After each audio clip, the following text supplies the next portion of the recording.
Nafar gobernuko lehendakari Andrea, Nafarroako Parlamentuko presidente Andrea, Euskaltzainburu jauna, Jagon sailaren arduradun jauna, Jaun Andre Euskaltzainak, hizlari, ikusle, lagunak, egunon.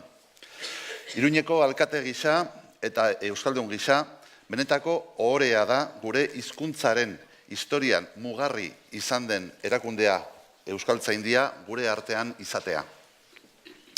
Mila esker, benetan, Iruña, Euskaldunon hiri buruzagia, mendeurren garrantzitsu honen parte izateagatik.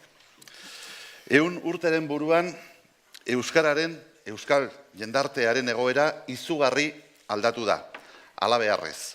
Eta garapen horretan neurri ezina izan da Euskaltzaindiaren ekarpena. 1919an sortu zenetik, Euskararen alde egin duzuen lana neurtezina da. Eta zalantzari gabe, esan dezakegu Euskararen egoera oso bestelakoa izango litzatekela zuen lanagatik izan ez balitz. Hainbat izen, hainbat ekimen, hainbat lorpen, ezin guztiak hitzaurre labur honetan aipatu. Baina horien guztien artean merezi du Euskara batuaren sorrera azpimarratzea. Erditze mingarria bezain zoragarria izan zen horrek gure hizkuntzari arnasbidea ekarri zion. Izar ere, sorreratik oztopo ugarirekin egin du topo Euskaltzaindiak. Batzuetan barne oztopoak, beste batzuetan kanpotik zetozenak. Baina oztopoak oztopo aurrera egin du Euskaltzaindiak. Gerra batek ere ezin izan zuen, geldiarazi bere jarduna.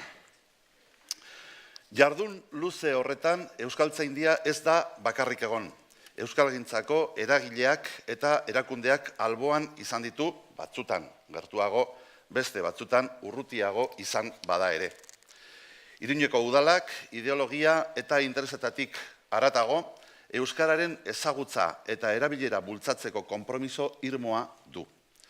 Euskara guztion ondarea delako eta guztiok irabazten dugulako Euskararekin. Konpromiso hori gauzatzeko ezinbestekoa ikusi dugu Euskaltzaindiarekiko lankidetza berreskuratzea. Espero dugu lankidetza hori etorkizunean indartu ahal izatea eta ziur gaude ekarlan horren fruituak guztion intereserako izango direla. Etorkizuneko erronkak ez dira errazak Euskararen sustapena areagotu, Euskara gizarteratu, horretarako baliabideak jarri, Euskara erakargarri egin, baina guztion artean, guztion bultzadarekin, Euskaltzaindiak iker eta jagonari ekingo dio luzez, zalantzarik gabe. Mila esker honitz.